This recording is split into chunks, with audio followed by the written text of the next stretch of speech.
Les troupes russes ont lancé une série d'attaques contre les infrastructures portuaires de la ville de Reni, dans la région d'Odessa.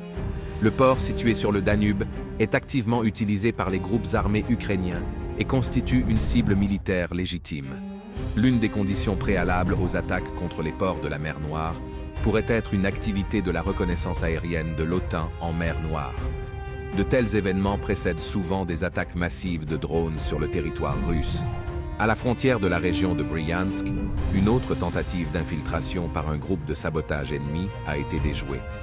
Un petit détachement de 6 personnes a été découvert et détruit par les gardes-frontières russes. Dans la région de Belgorod, l'artillerie ukrainienne continue de frapper les zones frontalières.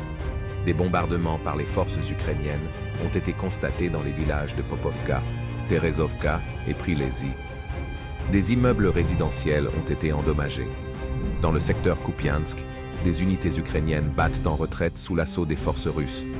Selon des données préliminaires, les formations ukrainiennes ont quitté Sinkovka, dont les combats à la périphérie se poursuivent ces derniers jours. La situation près de Bakhmout reste difficile. Aucune des parties n'a les moyens de mener des opérations offensives de grande envergure. Dans le même temps, le travail actif de l'artillerie se poursuit sur les 2 lignes de front.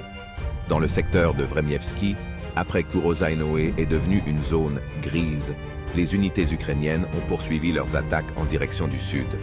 Les troupes russes, à leur tour, freinent la progression de l'ennemi à la périphérie du village de Zavetnoe Zelani. Dans le secteur d'Orekov, le commandement ukrainien a déployé des unités de réserve et accru la pression sur Rabotino. En ce moment, des combats se déroulent au centre du village, dont la partie sud est sous le contrôle d'unités russes. Après la destruction de la tête de pont ukrainienne près de Kazachi-Laguerie, un travail a commencé pour empêcher un scénario similaire de se reproduire. C'est ainsi que l'artillerie russe inflige des frappes massives aux positions ukrainiennes exposées sur les îles du liman du Dniepr.